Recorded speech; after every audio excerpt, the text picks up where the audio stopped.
travers louanges et prières, la famille de Marie et Antoine se prépare au carême. Pour initier leurs 5 enfants à ce moment spirituel, ils ont mis en place un outil pédagogique particulier, un chemin de carême. Il y a 7 jours. Je colorie une case de cette croix de carême à chaque fois que je fais quelque chose par amour. Pour moi, pour Dieu, pour les autres.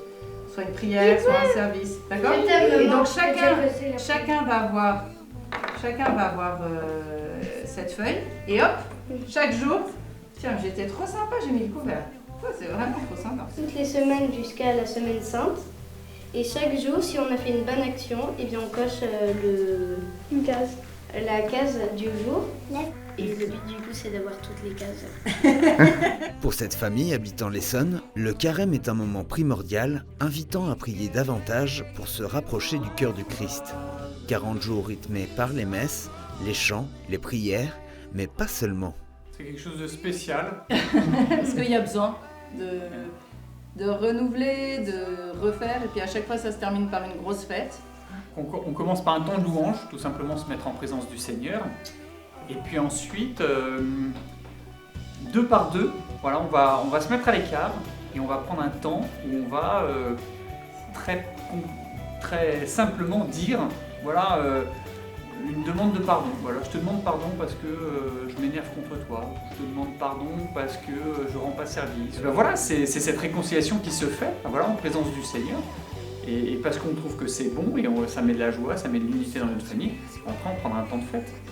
Et que ça va rejaillir au-delà de nous, quoi. Donc c'est bon. Tout ce mouvement, voilà,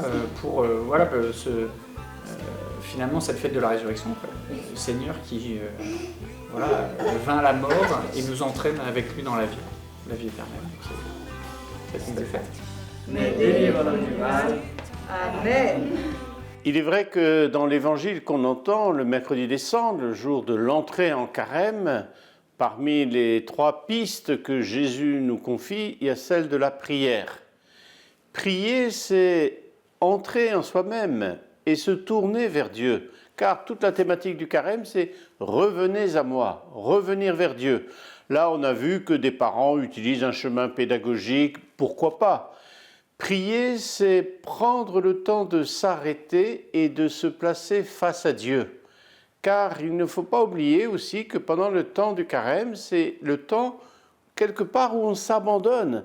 C'est pas tellement nous qu'allons faire des efforts et des trucs et des machins pour être sûr d'y arriver, mais c'est laisser Dieu travailler notre cœur. Et c'est cela, partir dans le secret, comme dit Jésus. Laisser le Seigneur faire en nous son œuvre. Et la part qui nous revient, adulte ou enfant, c'est d'être disponible. Souvent pour la prière, avouons-le, ce qui est plus dur, c'est le temps. On entend sans arrêt, j'ai pas le temps, j'ai pas le temps, j'ai pas le temps. Mais peut-être que tout simplement prier, c'est donner son temps à Dieu.